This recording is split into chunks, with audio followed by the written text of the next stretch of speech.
Basic automotive hand tools. Let's look at sockets and drive handles. All right, so the first thing we really want to stress here is that all of our sockets have different drive sizes. And what do we mean by drive size? Well, if you can see that square on the bottom of that, that square is the drive. And it is associated with a certain size. So the standard automotive sizes are 1/4 inch, which means that's a 1/4 inch across that square. Okay. 3/8 inch, 3/8 across that square. And then finally 1/2 inch, 1/2 inch across that square. And then each one of our sockets has the corresponding size. I wouldn't be able to use this 1/4 drive socket on this 3/8 drive handle very easily. I'd have to put an adapter on there to do that. So that's the first thing. So when we talk about like a 1/2 inch socket, what we're really saying is that it's 1/2 inches either in the drive size or 1/2 inch across for the fastener. So we always say 1/2 inch drive to make sure that everybody knows we're talking about this drive size. Okay. Now these are right here breaker bars. Breaker bars are great because they allow us to apply a lot of force while minimizing the chance of damage.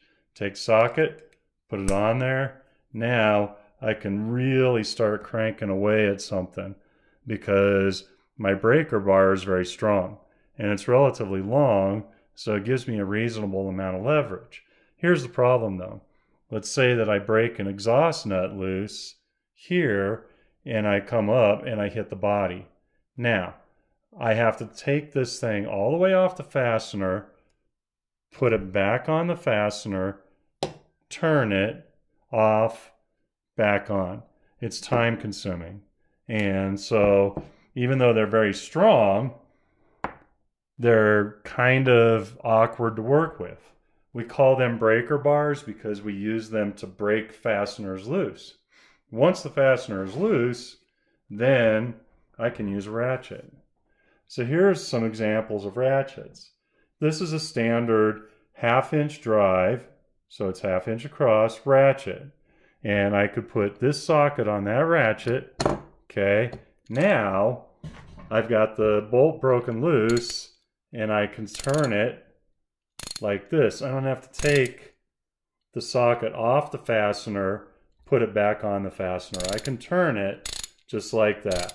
It's going to turn one direction and then ratchet back the other. And when I flip a lever, it'll go the opposite way. So I can use it for both removing and installing fasteners.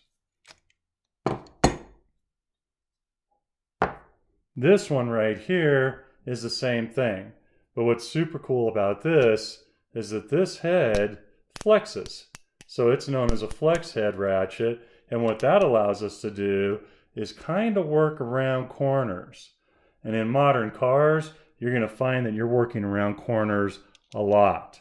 So anything that can help you to work around the corner, that's gold.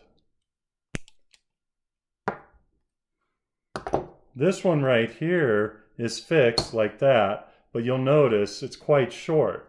And that makes it pretty fast because now you can work in a small area and you can spin it relatively quickly. Disadvantage, there's not a lot of length. Since there's not a lot of length, there's not a lot of leverage, you're not going to break a very tight fastener loose with this thing. This is same as this, it's 1/4 inch drive.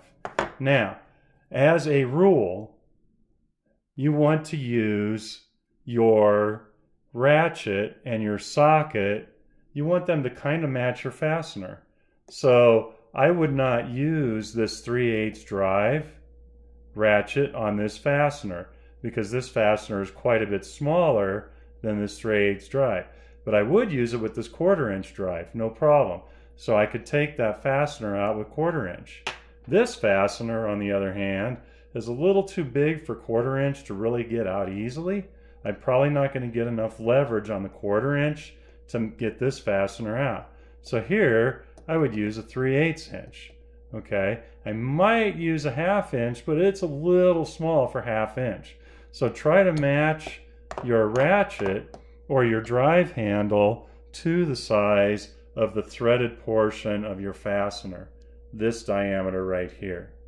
Okay, this guy right here, this is a nice little tool for moving fast because I can use it just like this, start twisting it really quickly.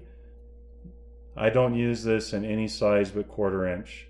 This is, in my mind, very similar to a screwdriver. All right, and then the final thing I want to talk about real quick is when we're looking at sockets, when we have these black sockets like this, that's an impact socket.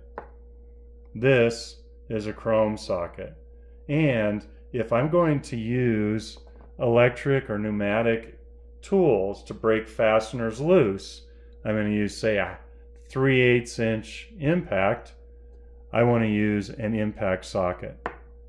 That's about all I've got on the drive handles. I'm going to do another video on sockets because there's a bunch of stuff there.